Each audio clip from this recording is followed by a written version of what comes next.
आज की वीडियो में हम लोग स्टार्ट कर रहे हैं मैथ में कंपाउंड इंटरेस्ट यानी कि चक्रवृद्धि ब्याज। इसके पहले हम लोगों ने सिंपल इंटरेस्ट से संबंधित सवाल को देखा और आज से हम लोग स्टार्ट कर रहे हैं चक्रवृद्धि ब्याज को। तो आइए देखते हैं इसमें चक्रवृद्धि ब्याज को जानने से पहले हम इसके कुछ इंपॉर्टेंट जो भी फॉर्मूले हैं उसके बारे में जानते हैं। सबसे पहले ये समझ लीजिए कि साधारण ब्याज में मैंने आपको क्या बताया था कि जितने भी मूलधन होते हैं और चाहे कि आप 5 साल के लिए लगाएं या फिर 4 या फिर 6 जितने भी ईयर के लिए मतलब कि धन को लगाएं, तो ऐसा ही इसमें क्या होता है कि अगर एसआई 1 साल का 50 रुपया हो रहा है सिंपल इंटरेस्ट, तो प्रत्येक साल इसका 50-50 रुपया ही सिंपल इंटरेस्ट जाएगा। लेकिन जब सीआई की बात करते हैं और अगर मान लिया जाए आपने 100 रुपया मूलधन लगाया और मान लिया जाए कि फर्स्ट साल का जो है 20 रुपया आपको आया ब्याज, तो ये 20 रुपया क्या हो जाएगा, ऐड हो जाएगा अब 120। ये तो हो गया मिश्र धन। अब ये जब अगले साल के लिए आप ब्याज पे लगेगा तो ये 120 का फिर जिस रेट से दिया गया है उस रेट से लगेगा। फिर जितना आया सूद उसको जोड़ के फिर उस पे लगता है आपका परसेंट। तो इस तरीके से चक्रवृद्धि ब्याज बढ़ता जाता है, यानी कि सूद का सूद लगता है, इसमें ब्याज का ब्याज लगता है। लेकिन सिंपल इंटरेस्ट में चाहे जितने भी ईयर के लिए आप लगाएं वो कंप्लीटली सब इक्वल ही होता है। एक चीज है और, अगर आप वार्षिक रेट से कोई धन को आप लगाते हैं तो इसमें क्या होता है कि फर्स्ट ईयर का सीआई और एसआई दोनों बराबर ही होता है। चक्रवृद्धि ब्याज भी हो तो पहले साल के लिए सिर्फ और सिर्फ एसआई ही लगता है और बाकी के बाद फिर सीआई के रेट से लगते रहता है। तो चलिए इसका कुछ इंपॉर्टेंट फॉर्मूले को देख लेते हैं। सबसे पहले मिश्र धन, जिसे कि हम लोग कहते हैं अमाउंट। तो मिश्र धन बराबर क्या होता है कि मूलधन इंटू 1 प्लस R/100 यानी कि दर बटे 100 पर पावर आपको देना है T। ये हो गया आपका मिश्र धन। अब अगर इसमें सिर्फ और सिर्फ सीआई निकालना हो यानी कि चक्रवृद्धि ब्याज, तो चक्रवृद्धि ब्याज निकालने के लिए आप क्या करेंगे, मिश्र धन में तो मूलधन और ब्याज दोनों ऐड रहता है। तब आप अगर मिश्र धन में मूलधन को घटा देंगे तब निकल जाएगा आपका सीआई, यानी कि मिश्र धन बराबर क्या था formula, P into 1 plus R/100 पर पावर T। ये हो गया मिश्र धन और इसमें माइनस कर देंगे हम P को यानी कि मूलधन को, तो हमारा निकल जाएगा क्या, CI निकल जाएगा। इस वाले फॉर्मूले को कभी कभी हम लोग यूज कर सकते हैं इस दूसरे तरीके से भी। कैसे, तो A/P, P जो इधर मल्टीप्लाई में है इसे इस साइड लाएंगे तो क्या होगा, डिवाइड में हो जाएगा। तो A/P equal to 1 plus R/100 पे पावर T हो जाएगा। ओके, तो इस तरीके से भी हम इसे यूज कर सकते हैं। अब एक आता है क्या, एक टर्म कि जब जो है समय P/Q के रूप में रहता है। जैसे समय अगर 3 वर्ष 4 वर्ष इस तरीके से अगर दिया हुआ हो तब तो कोई बात नहीं, लेकिन अगर मान लिया जाए दे दिया जाता है कि 2.1/2 वर्ष के लिए, चाहे 3.3/2 वर्ष के लिए, इस तरीके से अगर पूर्णांक में या P/Q के रूप में अगर रहे तब हम कैसे निकालेंगे इसका। तो देखिए यहाँ पे मैं फॉर्मूला लिख देती हूँ, मिश्र धन बराबर कि P इंटू 1 प्लस R/100 पर पावर T, जैसे आप इसे ही मान लीजिए पावर T, तो T के लिए हम यहाँ पे क्या लिखेंगे, 2 वर्ष। फिर यहाँ पे लिखेंगे 1 प्लस R/100, तो आप करेंगे ही, यहाँ पे R में ही ये मल्टीप्लाई हो जाएगा हाफ जो आपका बचा हुआ है। बस ऐसे ही जब P/Q के फॉर्म में आपका रेट ये टाइम दिया गया हो तो हम इस तरीके से इसे निकालेंगे। अगर रहता कि 3.3/2, अगर इस तरीके से रहता तो 3 वर्ष को हम यहाँ पावर में लगाते और फिर सेकंड ये 3/2 जो बच गया वो हम यहाँ पे लगाते। ओके, ये बातें आपको समझ में आ गई। अब इसका और भी फॉर्मूले हैं, तो जैसे जैसे क्वेश्चन आते जाएगा मैं वैसे वैसे सबका सॉल्यूशन करवाते जाऊंगी। अब एक टर्म आता है इसमें छमाही, तिमाही, चौमाही, इस तरीके से। तो चलिए सबसे पहले हम उसी को देख लेते हैं। अब बात करते हैं कि जब ब्याज की दर छमाही हो, छमाही कहने का मतलब कि 1 ईयर में 12 माह होते हैं और 12 माह में अगर 6-6 महीने का टर्म लिया जाए तो कितने टर्म में आएगा, 2 टर्म में आएगा। तब वैसे कंडीशन में हम टाइम जितना दिया रहता है उसमें 2 से मल्टीप्लाई करते हैं और रेट जो दिया रहता है उसमें 2 से डिवाइड करते हैं। अब जब तिमाही दिया हुआ हो तब ब्याज अगर तिमाही के रेट से है तो हम जानते हैं एक वर्ष में 12 माह, अगर 3-3 माह का टर्म लिया जाए तो कितना टर्म आएगा, 4 टर्म। यानी कि इसमें टी से हम करेंगे 4 से मल्टीप्लाई और यहाँ पे रेट में करेंगे हम 4 से डिवाइड। ओके, अब चलते हैं हम लोग आगे। जब बात की जाए चौमाही की, चौमाही में 4 माह, 4 माह के अगर टर्म को लिया जाए तो कितने टर्म में होंगे, 3 टर्म में। तो टी को मल्टीप्लाई करेंगे हम 3 से और रेट को हम डिवाइड करेंगे 3 से। तो देख लिया आपने कि कैसे छमाही में किससे गुना करना है, चाहे तिमाही में किससे, चौमाही में कैसे, ये आपको समझ में आ गया होगा। अब चलते हैं हम लोग इसके फॉर्मूले और प्लस इसके टेबल। हाँ, फॉर्मूले जो ये हो गए, ये तो सारे फॉर्मूले हो गए। अब हम चलते हैं टेबल से, क्योंकि अगर आप टेबल से बनाते हैं तो आपको काफी आसानी होगी, उसमें किसी का स्क्वायर, क्यूब ये सब याद रखने की जरूरत नहीं होगी आपको, बस सिर्फ आपको टेबल समझना है। इसके पहले की वीडियो मैंने जो सीआई की दी थी बहुत पहले, तो उसमें मैंने फॉर्मूले से ही सॉल्व करके बताया था, बट इसमें मैं सारे क्वेश्चन को टेबल से ही करवाऊंगी। सो आप टेबल को प्लीज समझ लीजिए। कुछ क्वेश्चन जो होंगे बिना टेबल पे नहीं बनेंगे, उससे ही सिर्फ फॉर्मूले से मैं बनाऊंगी। तो चलिए, जब रेट जो है 2% के रेट से हो और 2 वर्ष के लिए और 3 वर्ष के लिए ही टेबल सिर्फ निकाला जा सकता है, और यही 2 वर्ष के लिए आपसे क्वेश्चन ज्यादातर पूछे जाते हैं एग्जाम में। 4 वर्ष, 5 वर्ष ये बहुत ही रेयर केस है पूछना। तो चलिए, 2 वर्ष के लिए हम कैसे निकालेंगे 2% रेट से। सबसे पहले आपको क्या करना है, जितना रेट दिया गया है तो 2 वर्ष के लिए आपको सबसे पहले करना है आर का स्क्वायर। मैं यहाँ पे लिख दे रही हूँ आर का स्क्वायर।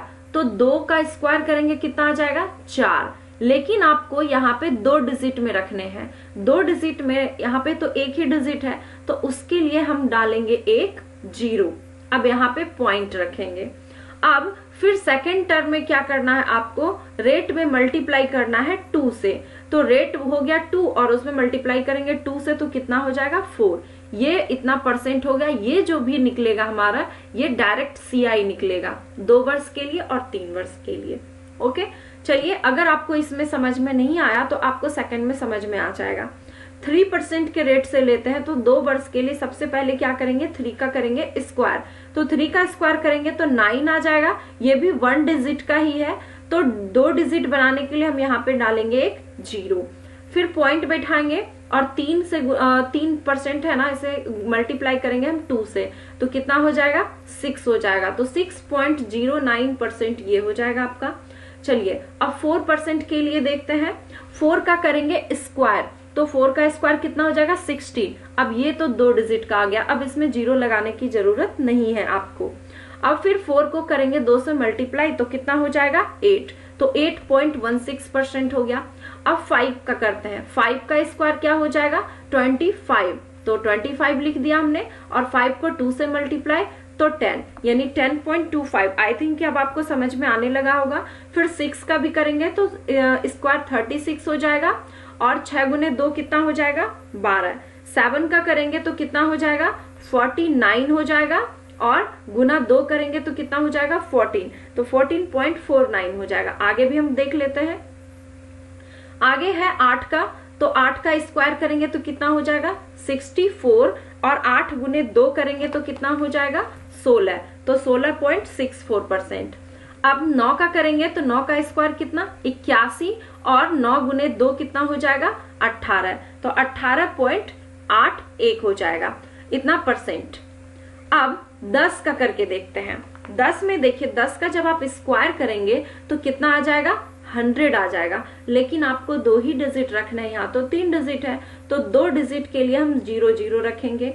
बाकी जो 1 ये रह गया, ये बाकी रह गया हमारे पास। अब 10 गुने 2 करेंगे तो 20 हो जाएगा, और बाकी ये 1, तो कितना हो गया, 21।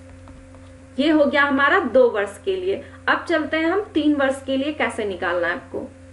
3 वर्ष के लिए सबसे पहली चीज क्या करनी है आपको, 3 वर्ष के लिए सब वहां पे स्क्वायर करते थे ना, यहाँ पे करना है आपको सबसे पहले क्यूब। क्यूब करने के बाद आपको क्या करना है, फिर आर का स्क्वायर करना है और मल्टीप्लाई करना है 3।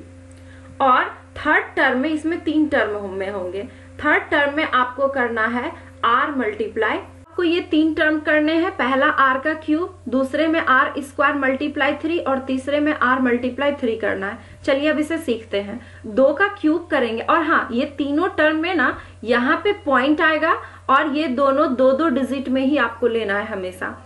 2 का क्यूब अगर हम करेंगे तो कितना होगा 8, तो 8 तो हमने लिखा लेकिन 1 डिजिट का है तो इसके लिए हम डालेंगे यहाँ पे एक 0। अब यहाँ पे क्या करना है, सेकेंड टर्म में r का स्क्वायर यानी 2 का स्क्वायर किया तो कितना 4 और उसमें गुना करेंगे 3 तो कितना हो जाएगा 12। तो ये तो 2 डिजिट का, ये हमने लिख दिया। अब पॉइंट, फिर 2 गुने 3 करेंगे तो कितना हो जाएगा 6 यानी 6.1208% ये हो गया आपका CI। ये अभी आपको थोड़ा सा टिपिकल लगेगा बट ये बहुत ही इजी है बनाना। अब चलिए सेकंड 3 वर्ष के लिए देखते हैं। 3 का अगर क्यूब करेंगे तो 27 आ जाएगा, तो 27 ये 2 डिजिट का हो गया तो हम इसे छोड़ देंगे। अब सेकेंड टर्म में 3 का स्क्वायर करेंगे तो 9 और 9 गुने फिर 3 करेंगे तो ये भी 27 ही आ जाएगा। और फिर 3 को 3 से गुना करेंगे तो कितना आ जाएगा 9, तो 9.2727% आ गया। आप चाहे तो साथ ही साथ मेरे साथ निकाल भी सकते हैं। 4 का करेंगे क्यूब, कितना हो जाएगा 64। अब 4 का स्क्वायर 16 और 16 गुने 3 कितना हो जाएगा 48 और 4 गुने 3 कितना हो जाएगा 12। थर्ड देखते हैं। 5 का क्यूब करेंगे तो 125। अब यहां से आपका स्टार्ट होता है समझना। 125 में हम 25 को रखेंगे, बाकी हमारे पास एक बचा हुआ है। सेकेंड टर्म में 5 का स्क्वायर करेंगे तो 25 और 25 गुने 3 करेंगे तो 75 और बाकी एक कितना हो जाएगा 76। अब पॉइंट 5 गुने 3 कितना हो जाएगा 15। अब 6 का देखते हैं। 6 का जब आप क्यूब करेंगे तो कितना आ जाएगा 216। 216 का लिखेंगे हम 16, बाकी रह गया हमारे पास 2। अब 6 का स्क्वायर और गुने 3 करेंगे तो कितना हो जाएगा 108 और बाकी 2 कितना हो जाएगा 110। तो 110 में सिर्फ हम लिखेंगे 10, बाकी बच गए फिर से हमारे पास 1। अब फिर से 6 गुने 3 करेंगे तो 18 और बाकी 1 कितना हो जाएगा 19। तो ये हो गया आपका CI। 7 के लिए अब देखते हैं। 7 का जब आप क्यूब करेंगे तो कितना हो जाएगा 343, तो 43 हमने यहां लिख लिया, बाकी रह गए हमारे पास 3।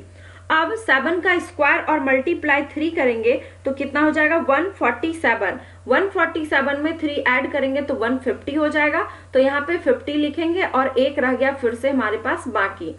अब 7 मल्टीप्लाई 3 करेंगे तो 21 और प्लस 1 कितना हो जाएगा 22। तो ये परसेंट हो गया इसका CI।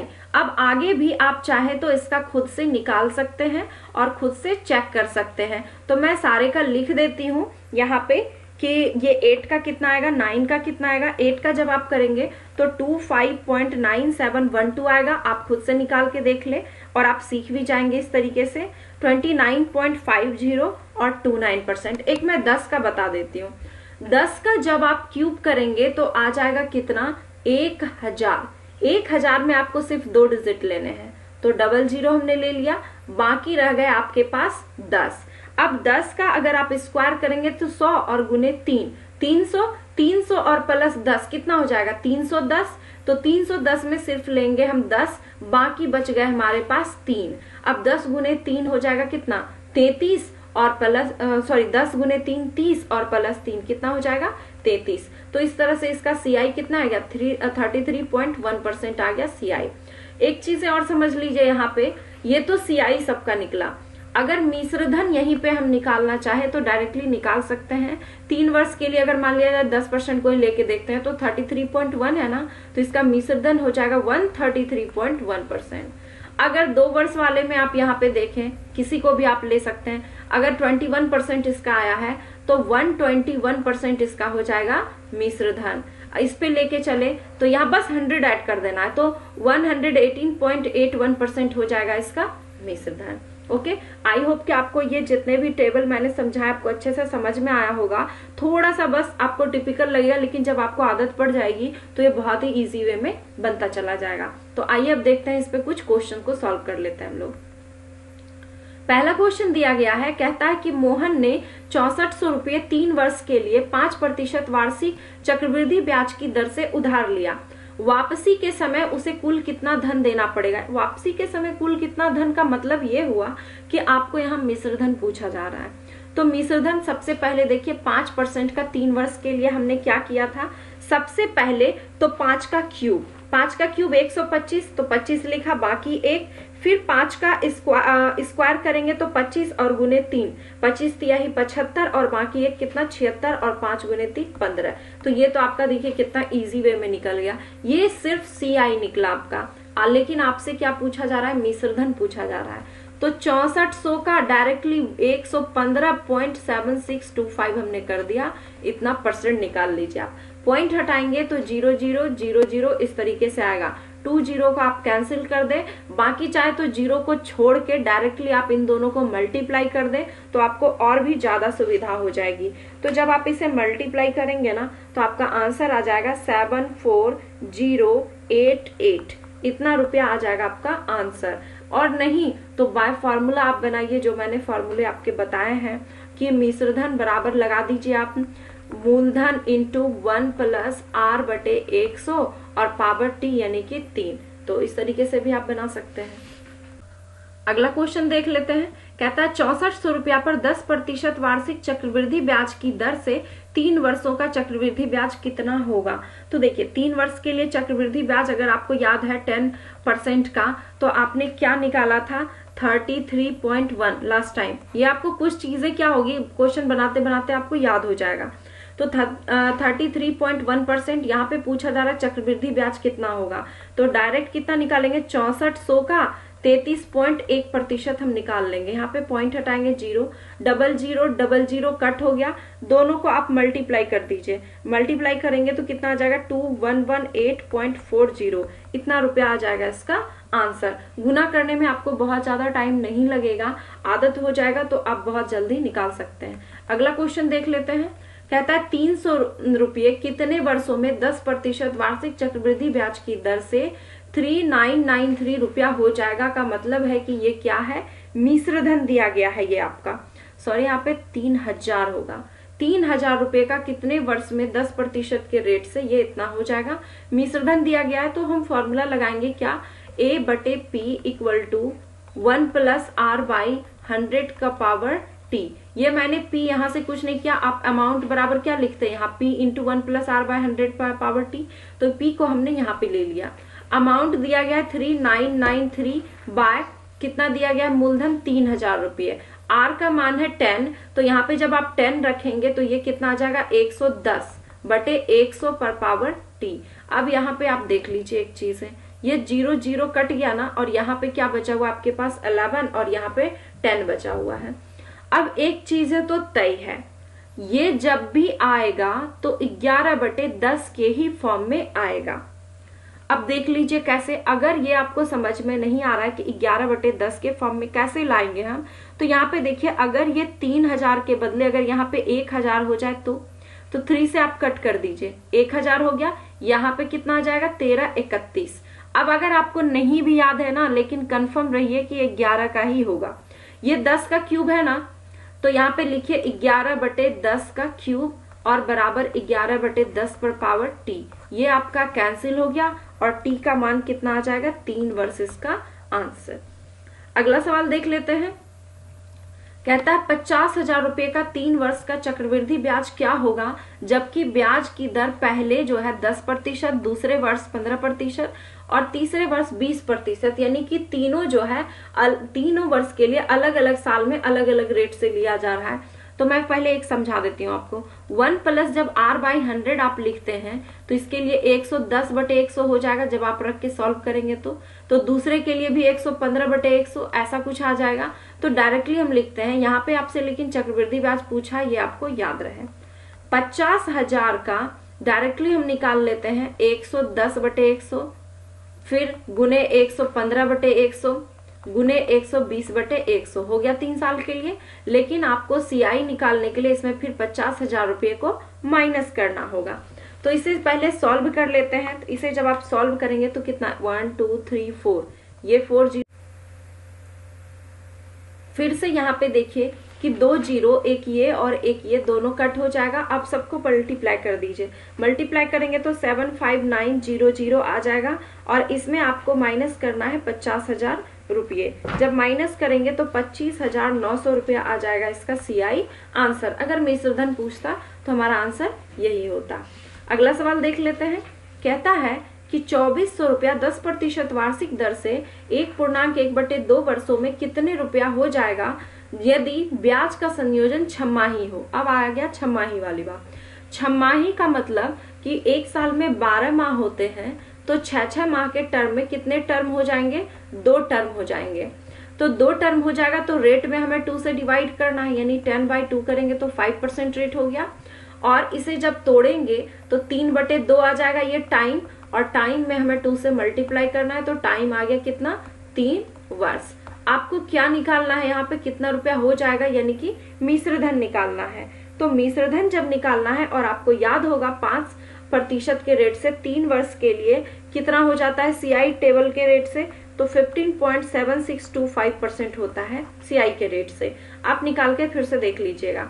अब 2400 रुपया है और मिश्र धन डायरेक्ट निकालना है, तो 115.7625% लिखेंगे हम लोग। पॉइंट हटाएंगे तो 40 नीचे आ जाएगा, 20 कट हो गया। आप डायरेक्टली आप 24 को मल्टीप्लाई कर दीजिए तो आपको सुविधा होगी, काटने छाटने से और ज्यादा आपका टाइम लगेगा।